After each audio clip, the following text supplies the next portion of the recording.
Introducing our top 10 topics of interest for this week with stories that matter. From global shifts to everyday breakthroughs, politics, religion, entertainment, science, health, and good news to garner the power of hope. Join us as we spotlight the top 10 stories shaping our world.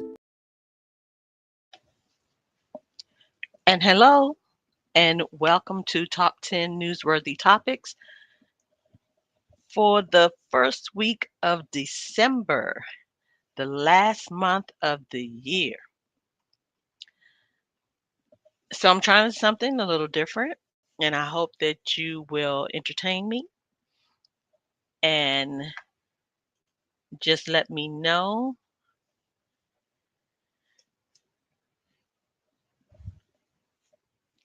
if you are interested in videos like this.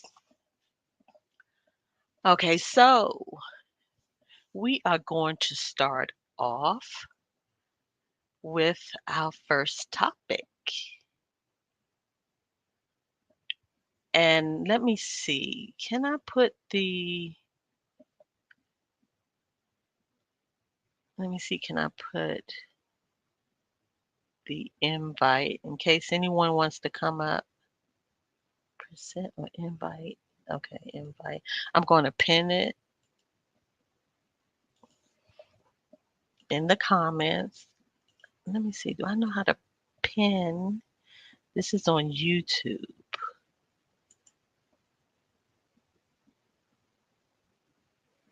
I think I just need to start. So I guess that's pinned. And then let's go to Facebook.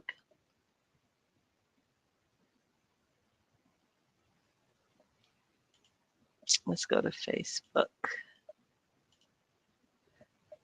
And let's see if we can pin it there. If there's anyone interested.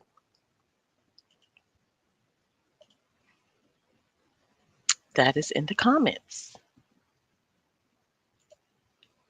Okay, so these are just some things that I feel that, are quite interesting based on, what has occurred during this week.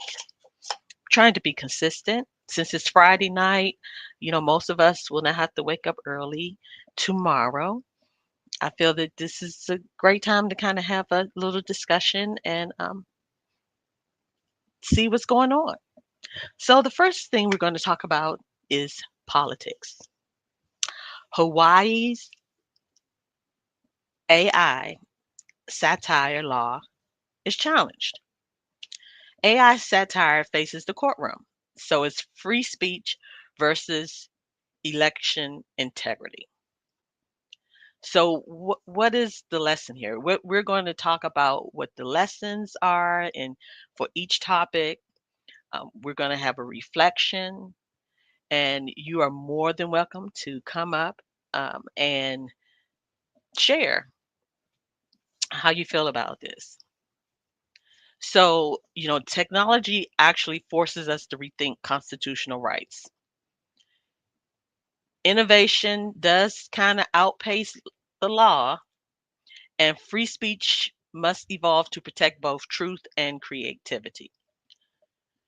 So this is the article. We're going to bring up the article. Is share the screen. Share the screen. Okay. Go, go, go.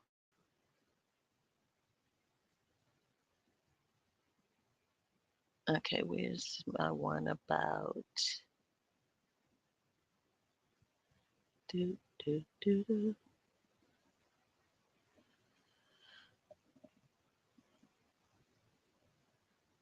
Okay, I see the other one. Let me go here. Let me bring it up again. Okay, copy.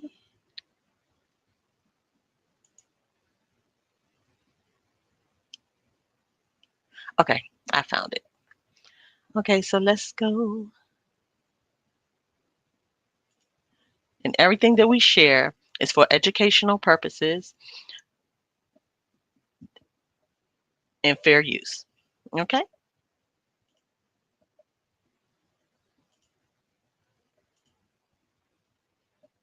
So let's go.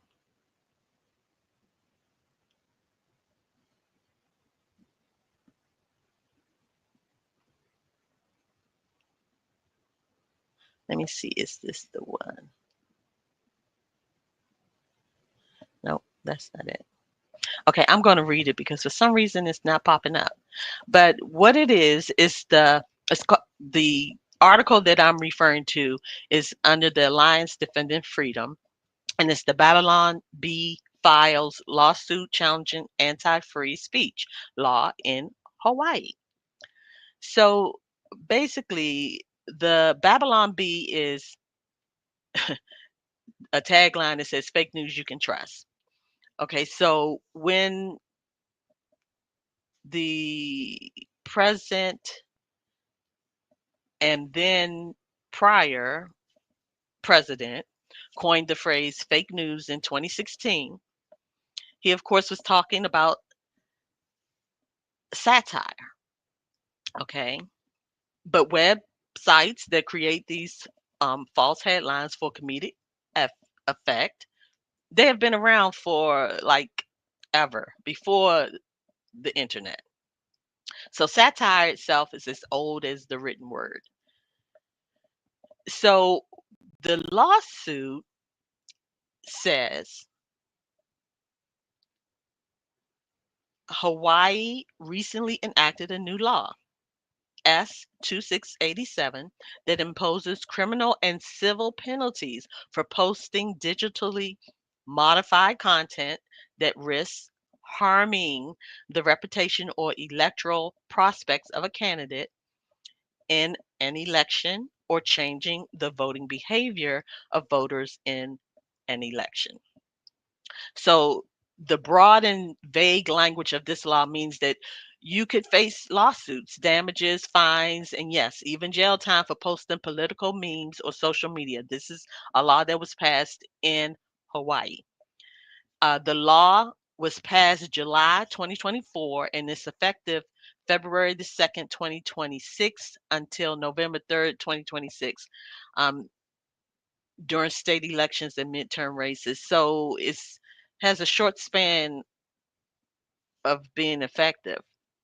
But they consider that this is censorship and a clear violation of Hawaiians' First Amendment rights.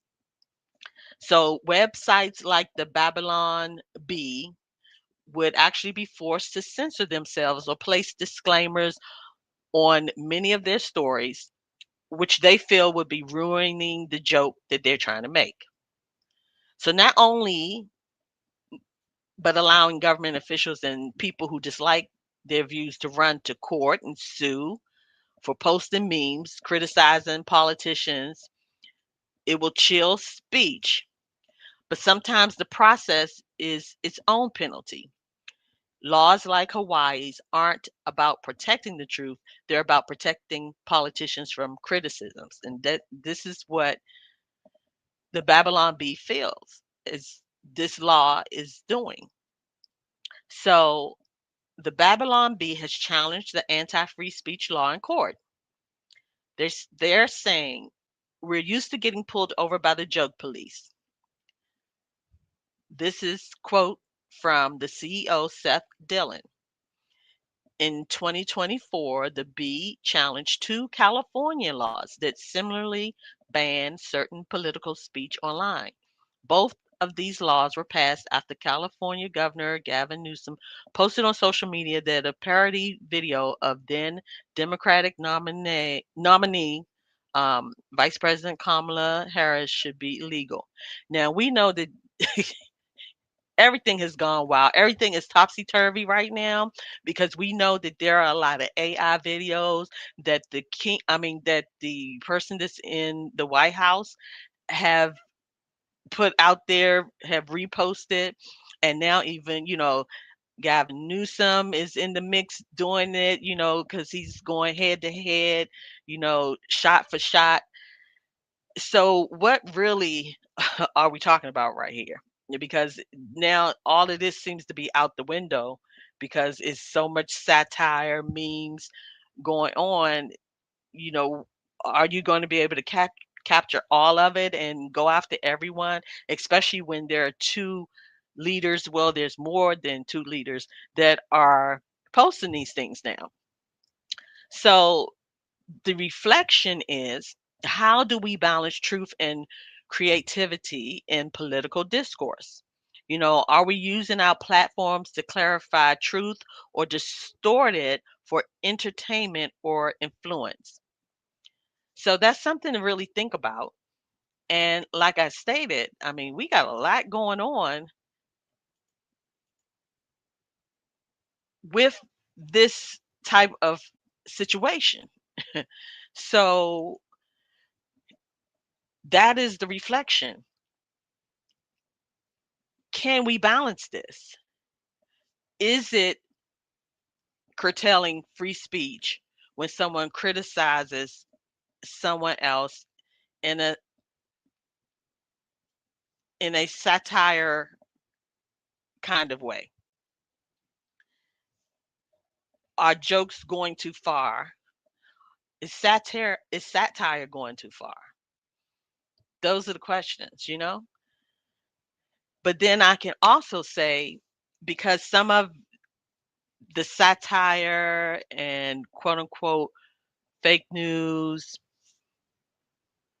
some of it has influenced election integrity. Some of it has evolved into propaganda. So where is the line? Because we still want truth to prevail. So all I can say is we need to let our conversation be always full of grace and seasoned with salt. So we need to speak with clarity and kindness, even when challenging ideas. Now, I know some may say, well, some people are getting down and dirty with their speech. And sometimes you need to go head to head, blow to blow.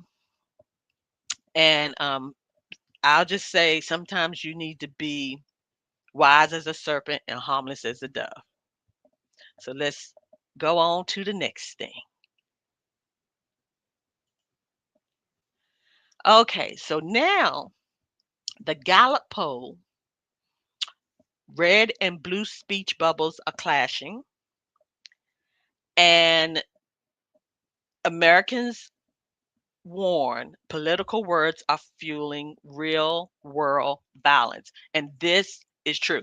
We have seen this in real time. We have seen, let me say, we can go back to a time when, what was J6? We saw that. We have seen judges, political leaders be harmed or fatally harmed because of political words that have fueled violence. You know, words can escalate into real world harm because this is just not limited to politics. I mean, this is even happening in the YouTube streets, Facebook streets, on our regular streets. Language isn't neutral. It shapes emotions, decisions, and outcomes. It's a real thing. So let's look at the Gallup poll. We can bring that up.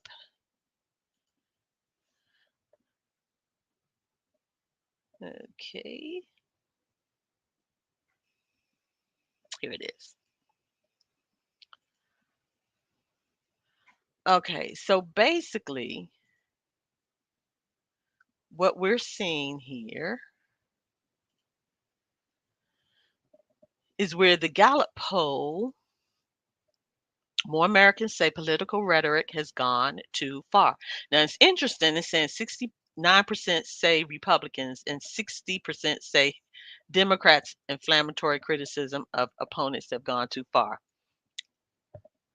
What about the person in the White House? Okay, now this is December 3rd article. Okay, so what are we saying here? It's saying that large majorities of Americans then in the past believed that both the Democratic and Republican parties and their supporters have gone too far in using inflammatory language to criticize their opponents. 69% now say this about the Republican Party and Republicans, and a 16 percentage point increase from 2011. 60% currently believe this applies to the Democratic Party and Democrats, which is 9 points higher than 14 years ago. So here is the actual poll. Okay, so thinking more generally about the way political issues are discussed and debated in the United States today, the question was, do you think each of the following groups has or has not gone too far in using inflammatory language to criticize their political opponents? So in 2011, 53% said the Republicans and their supporters, 37% said no, have not, and 11% no opinion. 2025, this year, in this poll, 69% says Republicans and their supporters, 27% says no, have not, and 4% has no opinion.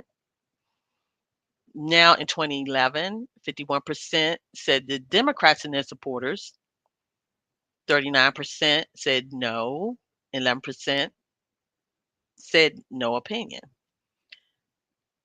This year, 2025, 60% said yes about the Democrats and their supporters, and 36% said no, and 4% said no opinion. It's interesting how the no opinions are the same percentage. But anyway, so these results are based on an October 1 through 16 Gallup poll, which updated a question that has been previously asked in 2011 in the wake of the mass pow that injured former Democratic Representative Gifford and actually unalived 6.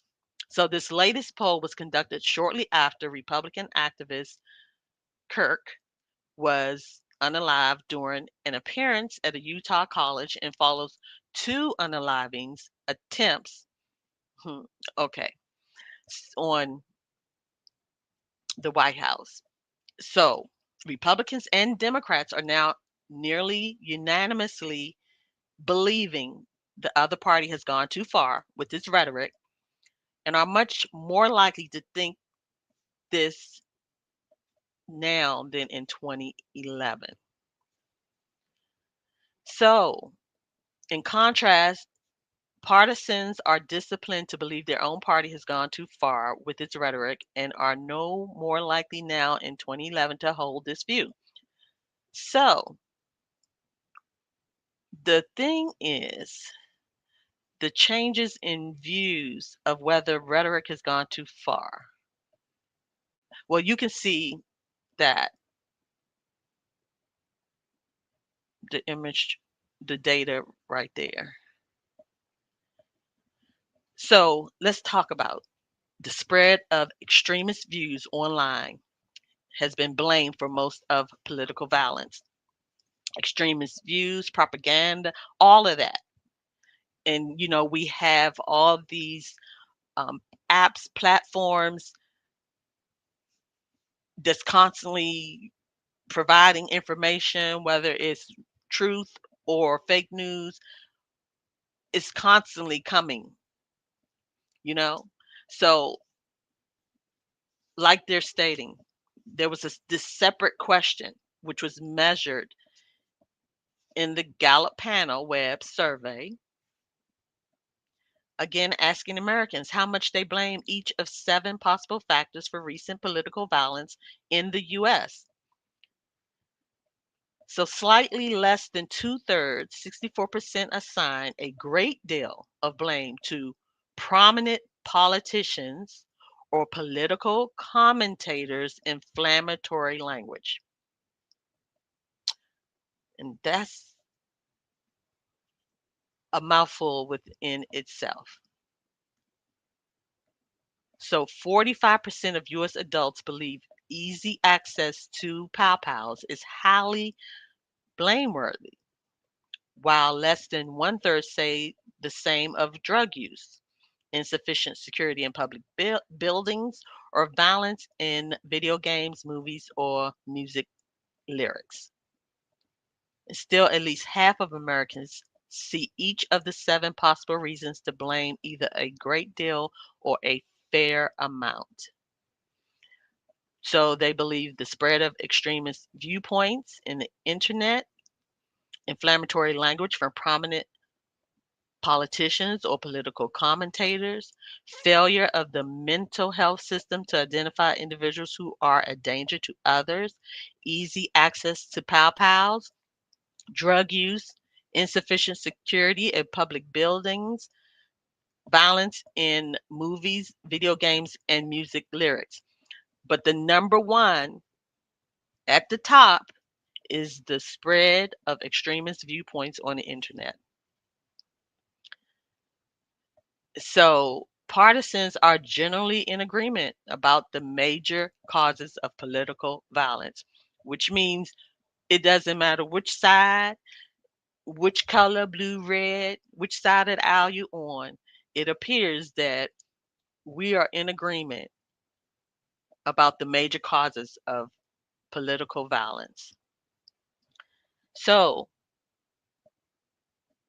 again, words can escalate into real world harm. How can we personally model respectful dialogue in our daily lives? And how can we hold the political pundits, you know, the commentators, the political people, leaders, how can we hold them accountable? That's something that we need to think about as well. How can we hold them accountable? Because it's really getting out of control. It's really getting out of control. So how can we hold them accountable in regards to this clashing, these words that are fueling this violence? I mean, we've obviously, it's triggering to a lot of people. I mean, we have seen even in DC the recent pow pow of the National Guard, where someone drives all the way from the state of Washington and comes to the city of Washington, DC. What is driving that? What is driving that? And again, just all the things that we've seen happening, it is real what's going on. So are we choosing words that build bridges or burn them? That is what I'm trying to see, because I feel like a lot of bridges have been burned and some of them have been blown up the way these words are fueling the violence. So let's just be reminded, A gentle answer turns away wrath, but a harsh word stirs up anger. And a lot of what has been happening has been fueled by anger that was stirred up by words. Peace begins with how we speak, just as violence and anger begins with how we speak. So let's be very mindful of how we speak.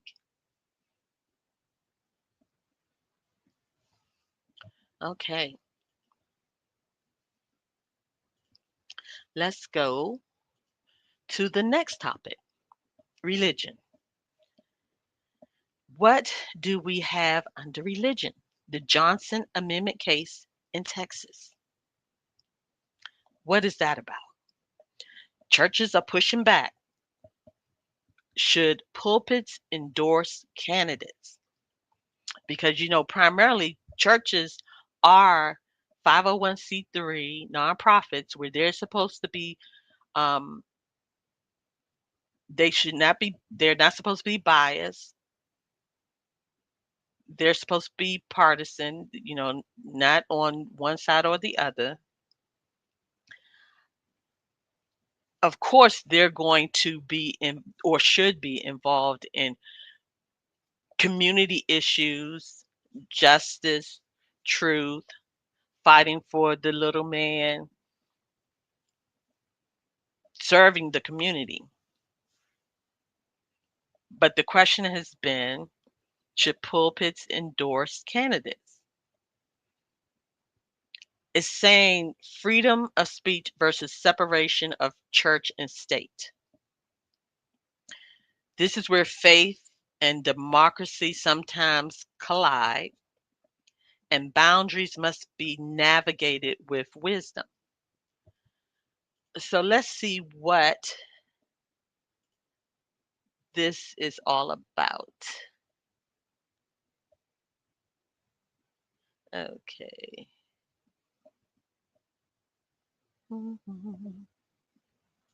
Here we go.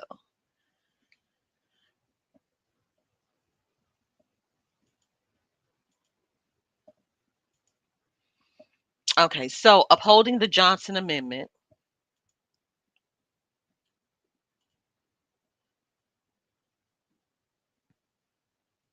Okay. The next front in the fight against, I guess they want to say, dark money. Okay, what is the Johnson Amendment? For decades, the Johnson Amendment has ensured that 501c3 nonprofit organizations, including houses of worship and religious organizations, remain nonpartisan. That's what I meant to say, not partisan, nonpartisan, in exchange for tax exemption. So, under this policy, houses of worship and religious organizations cannot endorse or oppose partisan political candidates for public office. But we have seen that that has just been thrown to the wind in a lot of evangelical arenas. Okay, but let's continue. So, the current administration's Internal Revenue Service is attempting to carve out a sweeping exemption for religious organizations, allowing them to engage in partisan politics under the guise of religious expression without losing their tax benefits. Now, this has already been occurring. So now it's just a matter of making sure legally they cannot be held accountable for doing this or losing their tax benefits.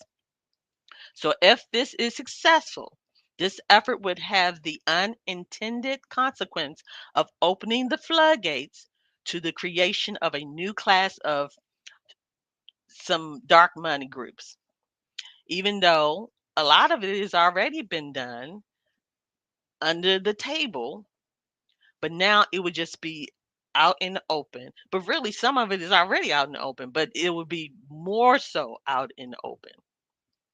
So groups disorganized as religious nonprofits that will operate as unregulated tax-deductible vehicles for wealthy donors to secretly influence elections, which has already happened.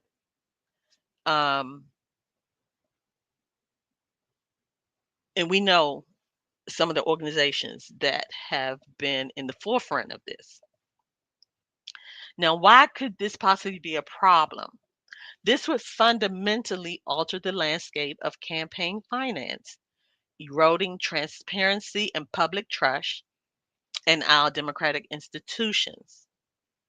So, rolling back limitations on political activities by houses of worship and religious organizations could offer wealthy special interests a way to not only influence elections anonymously, but also to get a charitable tax deduction for doing it. So the thing is that this was talked about in 2017, and it still appears to be going on. And how do you feel about that? I mean, should faith leaders influence elections, or should religion remain separate from politics? Is there a separation of church and state? Are we using spiritual authority to serve God's kingdom or political agendas? Yes, it says render to Caesar the things that are Caesar's, and to God the things that are God's. And me, myself personally, I believe that it is our civic duty to participate in voting.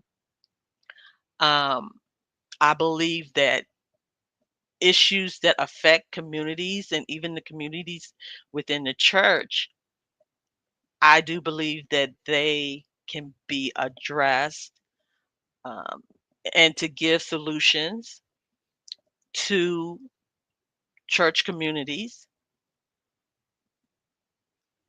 Um, but kind of blatantly, it's just a thin line when it's very obvious. It has to be an individual thing. I feel, as far as who you going to endorse individually, influencing straight out from the pulpit is another level. It's a whole nother monster.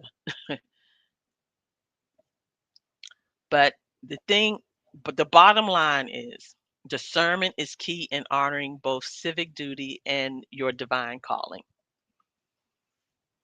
That's the bottom line. Okay, we're going to move on to the next. Um, Pope Leo. So we have a new pope. So the pope calls for unity. He's saying no violence in God's name. Now we know that a lot of that has been happening. We know that slavery was done in the name of God. I mean, they were given Bibles to the those that were enslaved, allowing them to only speak on certain things to their little congregation. The enslaved preachers that gathered to have their little church services. So a lot of things have been done in the name of God, and we're wondering why. You know, it's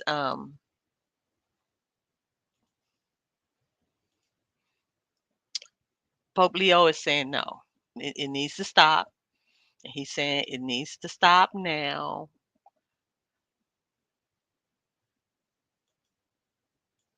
And we should be in agreement.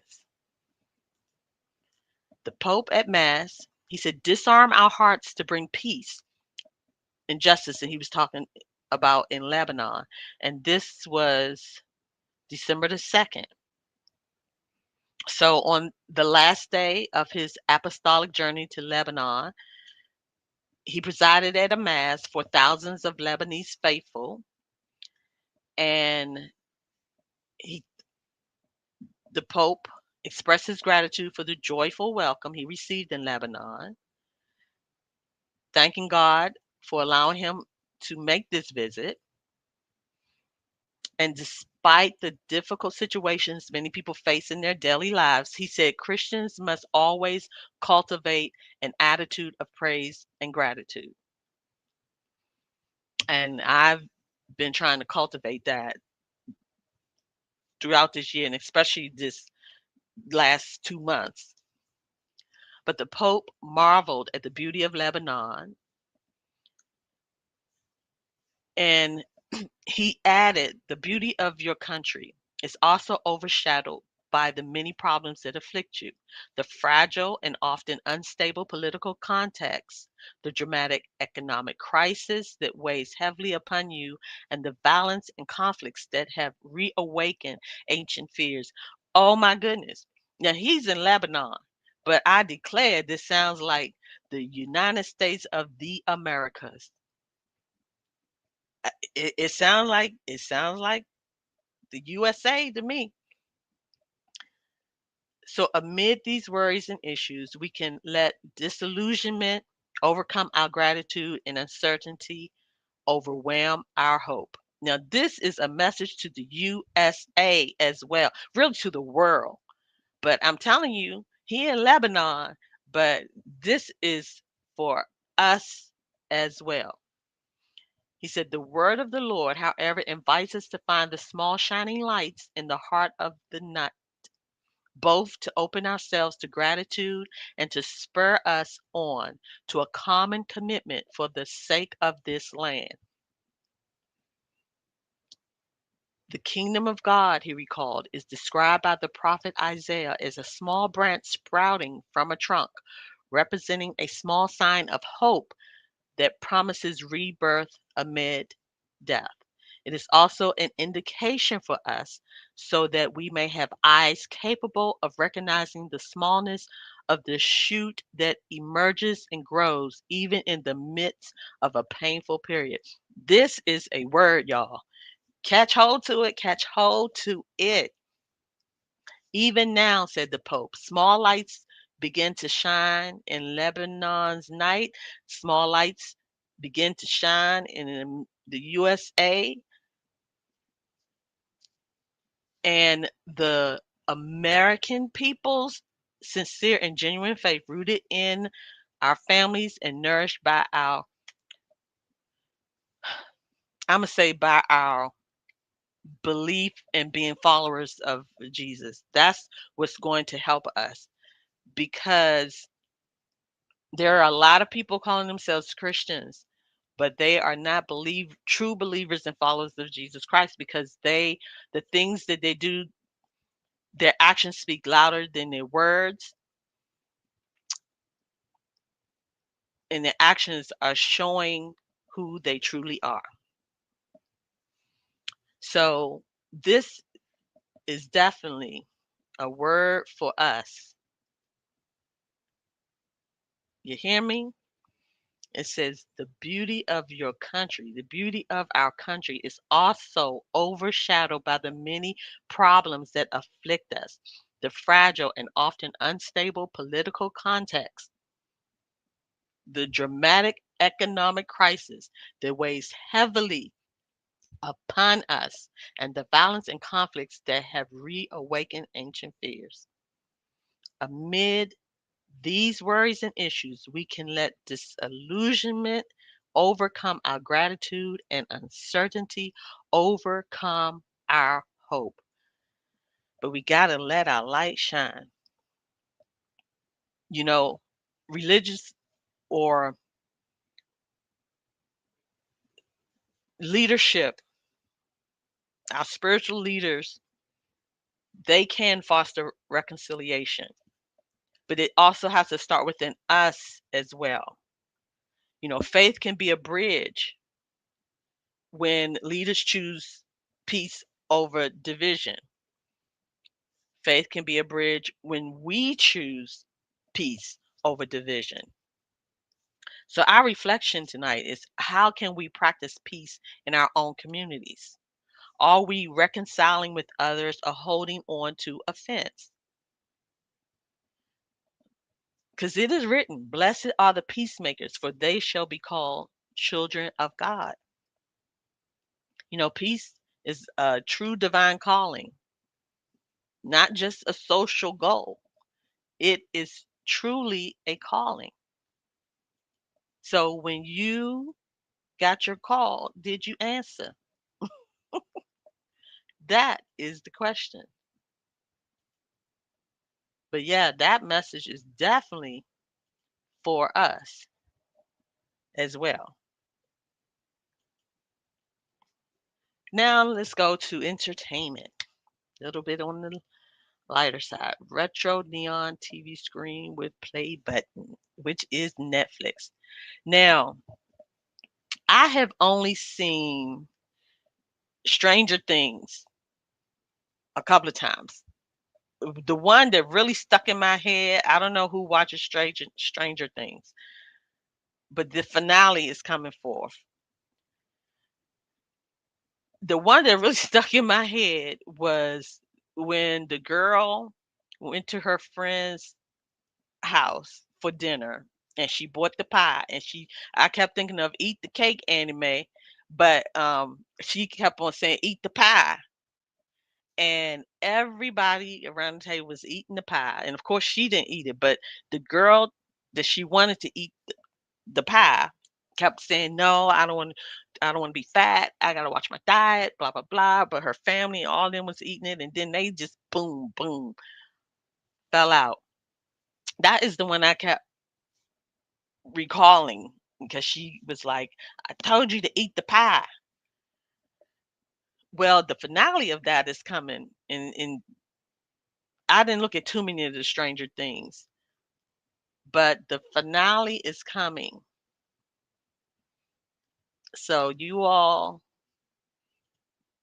get ready for the finale. And what is it about? What is it about?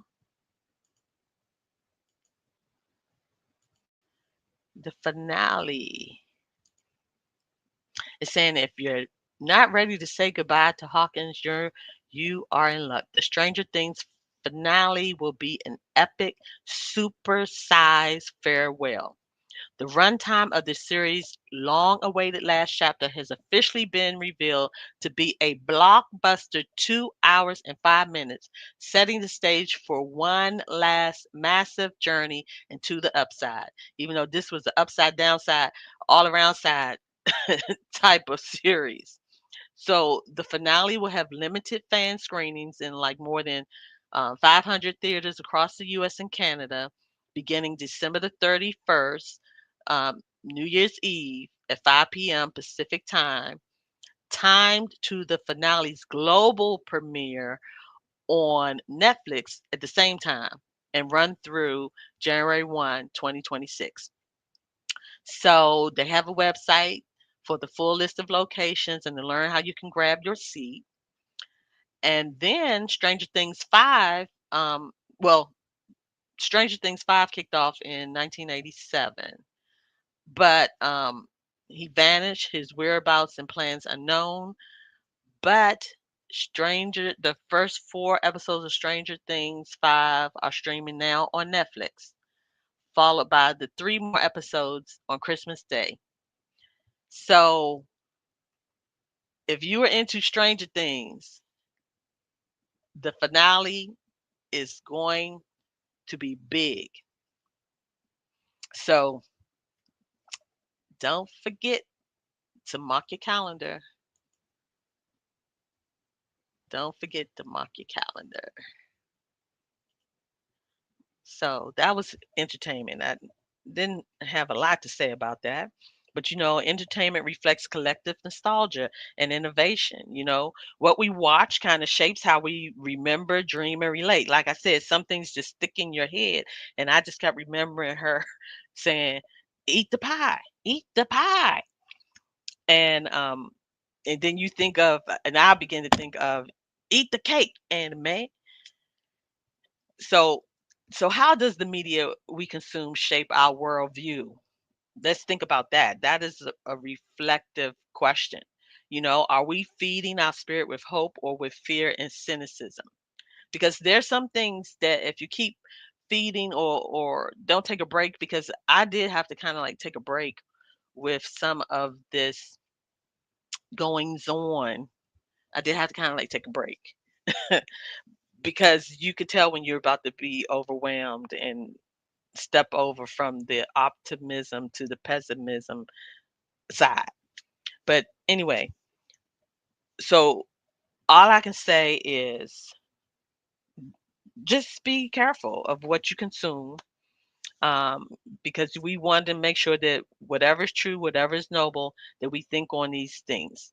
So we should aim to choose content that uplifts and enlightens. So let's go. Science. Woo woo. Okay, we the supermoon. Okay, yesterday was the last supermoon for the year, and I saw that moon full, the fullness. It was a full moon, and it was out around 4 p.m. I saw it just sitting up there in the sky. Did anybody else see it? It was just sitting up there in the sky, and I was like, "Oh my goodness, that is crazy." So it just I was in awe about it. Are, are we too busy sometimes to notice beauty and mystery around us? Because it's like the heavens declare the glory of God, the skies proclaim the work of his hands. And that was just kind of amazing to me. I mean, I recall seeing once before when you got the sun shining and the moon there, and that's how it was yesterday. The moon was full, full moon, full display, sun was shining. And then, for the rest of the night, it was a full moon yesterday. So let's go on to there was some healthcare breakthroughs and treatments in the DNA helix. So they are moving forward with a lot of new technology in healthcare. Um, DNA helix, other treatments, more robotic surgeries. So all this is going in lightning speed. But one thing I really wanted to focus on and talk about was millions risk losing affordable coverage as subsidies expire and there is this political deadlock. As we recall, the shutdown occurred um, in the Senate. They agreed upon opening the shut opening the government with the agreement that there was going to be brought to the floor for a vote to extend the subsidies. As of the day and the time, they have not brought that out. So, what is really going on the forefront about that? Let us see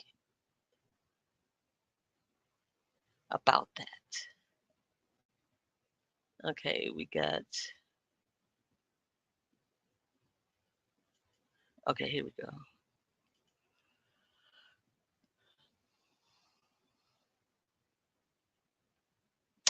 So, for December the 5th, it's talking about Johnson's health bill next week, unlikely to end Obamacare standoff. So, Johnson, as we know, is the Speaker of the House. He's quote unquote pushing to unveil a Republican health care bill in the coming days for a vote by the end of the month.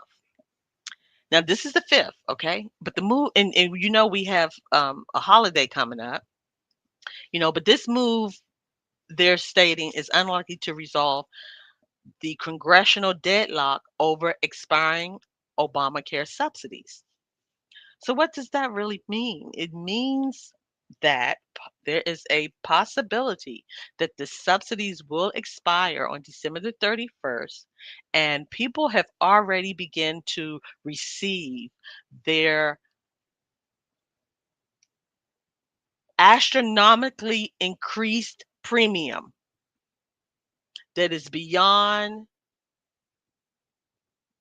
this galaxy, that premiums will shoot up that high. Someone was paying 700, went up to 2,000. What in the world?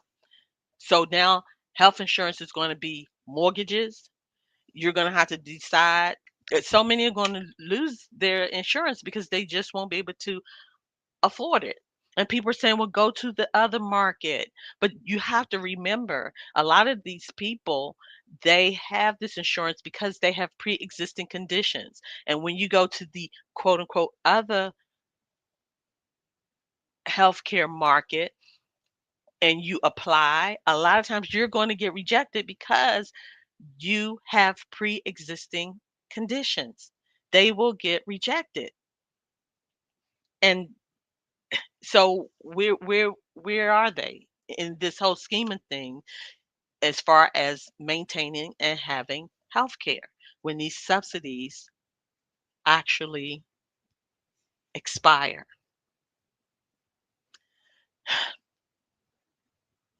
The GOP plan is likely to include ideas the party has floated in the past to create less comprehensive plans to compete with Obamacare and to divert premium tax credits for the insurance policies toward tax sheltered savings accounts individuals can use to cover non premium out of pocket costs. But where are they going to get the money? Okay. So, the House Democratic leader, Hakeem Jeffries, again blasted the Republicans for refusing to negotiate on an extension of the subsidies and trying to undermine the Affordable Care Act insurance exchanges. So again, we are kind of like back where we have always been, where there's this stalemate, where there is this standoff, this deadlock. And then, what is kind of sad is that if they don't come up with anything, if they do not extend, now at one point, the president stated that he was considering extending the subsidies for 2 years, but then somehow the Johnson man said there aren't enough Republican votes to back that up, which I'm not understanding. Republicans right now, most of your red states are the ones that are utilizing the Affordable Care Act, and they need these subsidies. So I'm not understanding what the issue is that you can't get on board. e- Extend it for 2 years and work on you all's health care plan that for the last 15 years have not materialized. At least give the people what they have now until you all can come up with your plan to counter or dismantle or whatever. So again, what we can say, and I said this before, I said they opened the government with the agreement that it was going to be brought to the floor about extending the subsidies. And I said, if they fail to keep their word, then that is something that we need to remind them. And that also is a reflection of their character because they, quote unquote, gave their word in exchange to open up the federal government. And if they renege on that, that's a reflection of their character.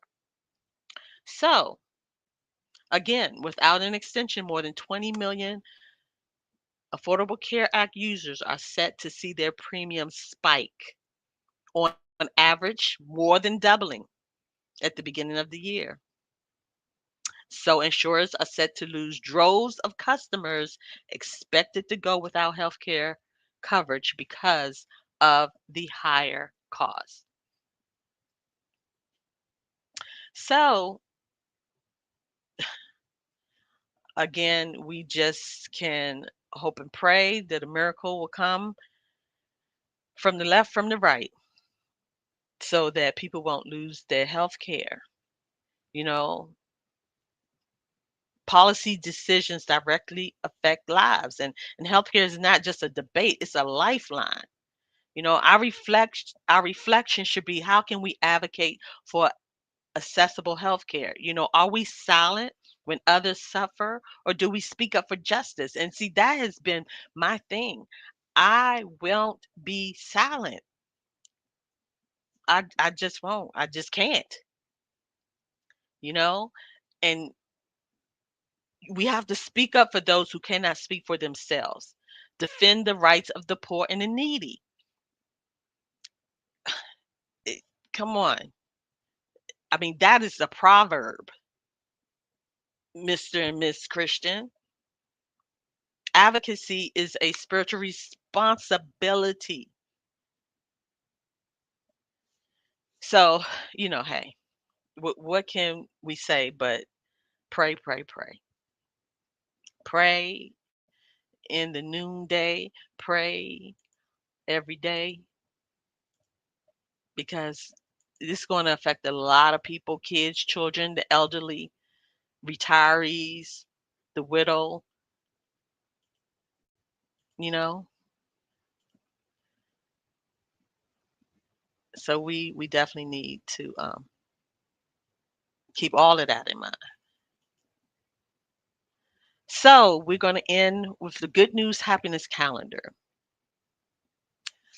And I don't know if you all heard of the good news happiness calendar. Let's pull it up. Let's pull it up. Let's put it up. Okay, I am going to pull it up.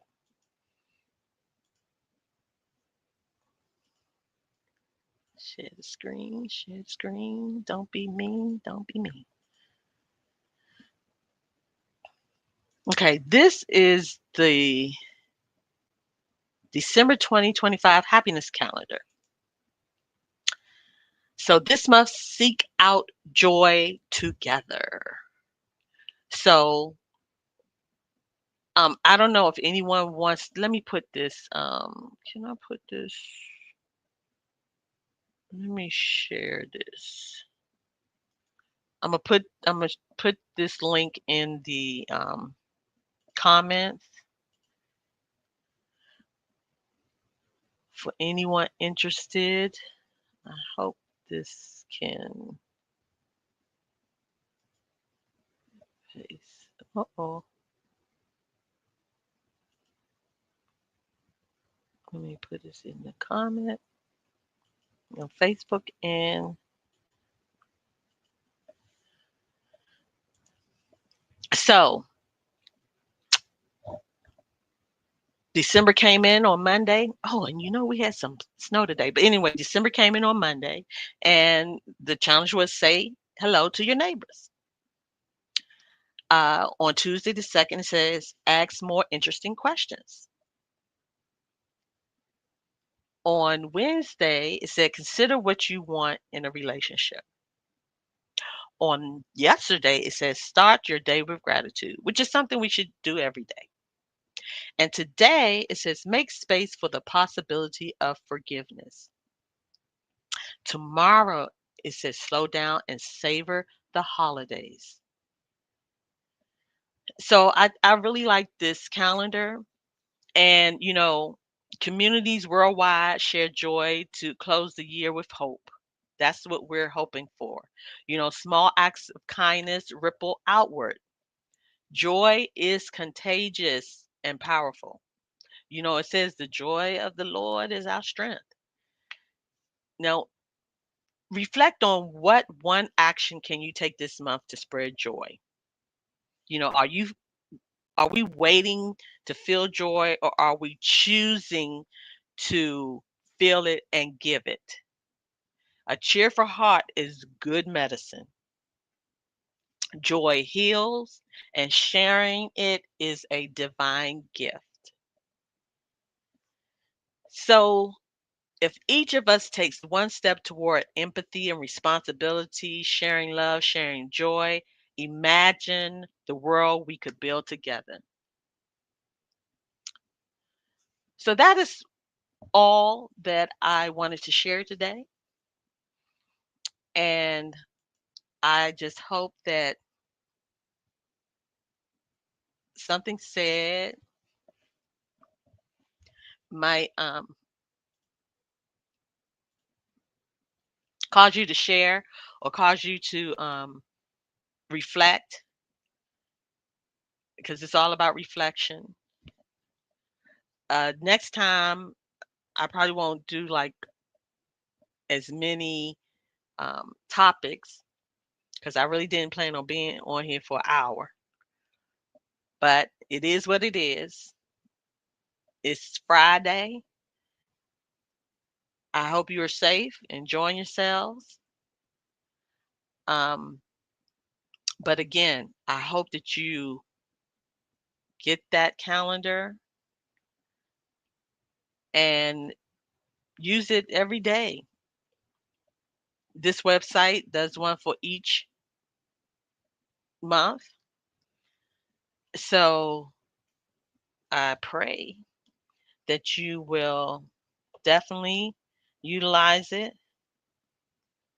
share it, and be about it. Be about it for sure. So now I'm just going to close out, and I'm going to close out with this.